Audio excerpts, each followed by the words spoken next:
What's up, everybody?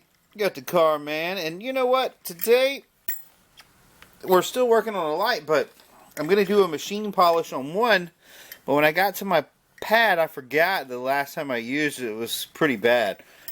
So, it's kind of matted up and stuff. So I was going to show you a trick, especially you guys out there getting new into this stuff, of how I actually clean it.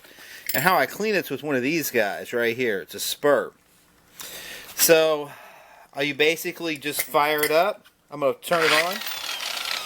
And then I'm going to lock it in and go. Now, all these videos are specifically for helping you out, save you some time and money, showing you how to do stuff yourself. And any products I ever use are going to be listed on my description. And hopefully, if you can get some use, you'll sub at the end of this video. Meanwhile, got this gooey stuff. It's not going to work, and I got to do a headlight. So let me show you real quick. This is just a real quickie to show you how I actually clean this stuff. So what I do is this. I'm going to put it on hold.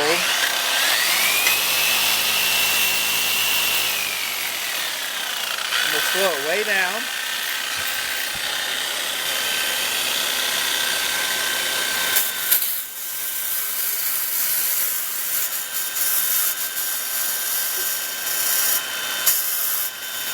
And what this does is it cleans it out.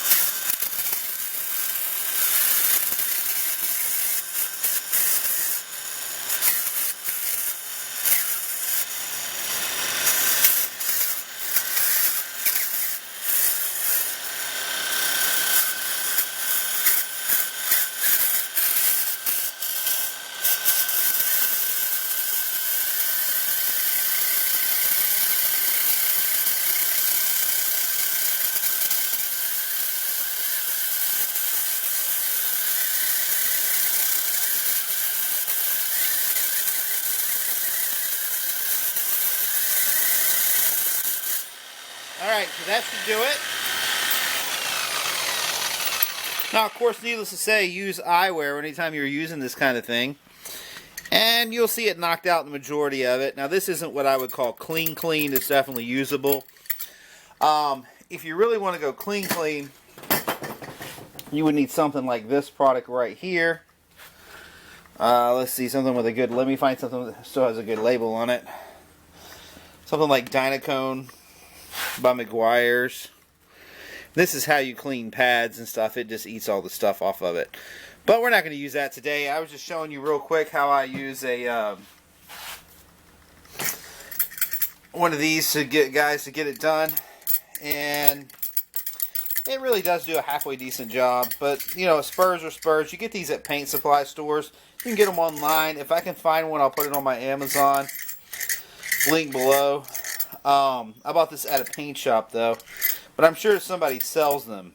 And they're so convenient for the wool pads. Of course, you can't use them on the regular pads, but I use the wool pad for 90% of whatever I got going on anyway. Anyway, nothing but love from the car, man. This is just a quick how-to keep your pad going. So if you're all boned up and you have to get it on the go, you can keep on working. Meanwhile, peace and love, and let's get on to this light that we're going to be messing with here. Alright, peace out.